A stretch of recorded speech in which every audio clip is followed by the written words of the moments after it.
காவல்துறை வரலாற்றில் civil supply CID உள்ளிட்ட பல்வேறு பிரிவுகளில் 5 ஆண்டுகளுக்கு மேல் ஆன் டியூட்டியில் பணியாற்றி கோலோச்சி கொண்டிருந்த 900க்கும் மேற்பட்ட இன்ஸ்பெக்டர்கள் முதல் காவலர்களை மீண்டும் தங்களது பிரிவுகளுக்கே சென்று பணியாற்ற டிஜிபி பிறப்பித்துள்ள அதிரடி உத்தரவிற்கு காவல்துறையினர் பெரும் வரவேற்பு அளித்துள்ளனர்.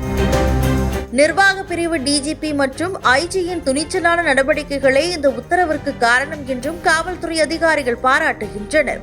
தமிழக காவல்துறையில் 1,00,000க்கும் மேற்பட்ட அதிகாரிகள் முதல் காவலர்கள் வரை பணியாற்றி வருகின்றனர். இருப்பினும் மக்கள் தொகைக்கு ஏற்ப போதுமான காவலர்கள் நியமிக்கப்படாததால் காவல் நிலையங்கள் மற்றும் சிபிசிஐடி உணவு கடத்தல் தடுப்பு பிரிவு உள்ளிட்ட பல்வேறு பிரிவுகளிலும் ஏராளமான காலி பணியிடங்கள் இப்போதும் உள்ளன. இதனால் ஆயுதப்படை, சட்டம் ஒழுங்கு உள்ளிட்ட பல்வேறு பிரிவுகளில் பணியாற்றும் போலீசார் முதல் இன்ஸ்பெக்டர்கள் வரையிலான போலீசார் ஆன் டியூட்டி என்ற அயல்பணி அடிப்படையில் பணிமாற்றம் செய்யப்படுவது வழக்கம். இவற்றில் பெரும்பாலும் உடல்நலக்குறைவால் அவதிப்படுபவர்கள், ஓய்வு பெறும் நிலையில் இருக்கும் போலீசார் தான் நியமிக்கப்பட வேண்டும். ஆனால் பெரும்பாலும் உயரதிகாரிகளின் வீடுகளில் ஆர்டலிகளாகவும் ஓட்டுநர்களாகவும் பணியாற்றும் போலீசார் மற்றும் உதவி ஆய்வாளர்கள் தாங்கள் பணியாற்றும் அதிகாரிகளின் பரிந்துரையோடு பணம் கொளிக்கும் சிவில் சப்ளை சிஐடி, மதுவிலக்கு அமலாக்க பிரிவு உள்ளிட்ட பிரிவுகளில் அயல் பணி கேட்டு சேர்ந்து விடுவது வழக்கம். உடல்நலக்குறைவு, குடும்ப சூழ்நிலை காரணமாக மாநில குற்ற ஆவண காப்பகம் மற்றும் டிஜிபி அலுவலகங்களில், அதிகாரிகளின் அலுவலகங்களிலும் ஏராளமான போலீசார் இவ்வாறு பணியாற்றி வருகின்றனர்.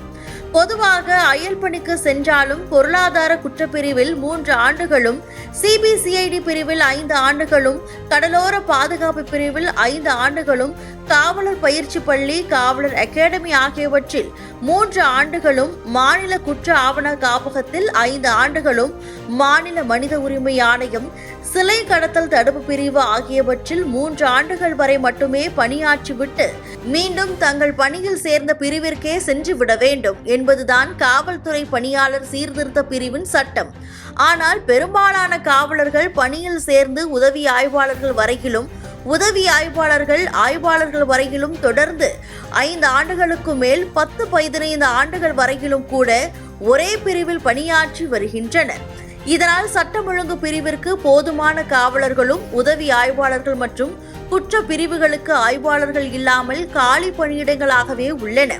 இதனால் வேறு பிரிவுகளுக்கு சென்றவர்களை மீண்டும் தங்களுடைய பிரிவிலேயே பணியாற்ற உத்தரவிட வேண்டும் என டிஜிபிக்கு பல முறை காவல் ஆணையர்கள், மாவட்ட கண்காணிப்பாளர்கள் கோரிக்கை வைத்தனர்.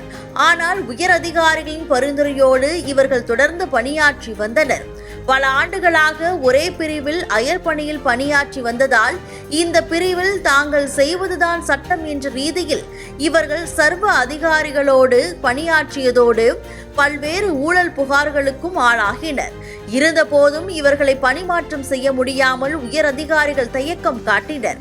ஆனால் தற்போது டிஜிபி அலுவலகத்தில் நிர்வாக பிரிவில் பணியாற்றும் டிஜிபி வெங்கட்ராமன், ஐஜி பாலகிருஷ்ணன் இருவரும் டிஜிபி சங்கர் ஜிவால் கவனத்திற்கு எடுத்துச் சென்றனர். இதனால் அதிர்ச்சியடைந்த டிஜிபி சங்கர் ஜிவால் அயல் பணியில் பணியாற்றும் காவலர்கள் மற்றும் இன்ஸ்பெக்டர்கள் வரை அனைவரையும் ஏற்கனவே பணியில் சேர்ந்த பிரிவுகளுக்கே மாற்றிவிடும்படி உத்தரவிட்டார்.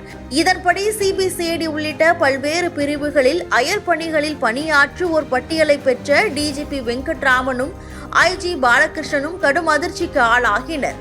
காரணம், கிட்டத்தட்ட 900க்கும் மேற்பட்ட காவலர்கள் முதல் இன்ஸ்பெக்டர்கள் வரை அயல் பணி என்ற பெயரில் வெவ்வேறு துறைகளில் பணியாற்றி வருவது தெரிய வந்தது.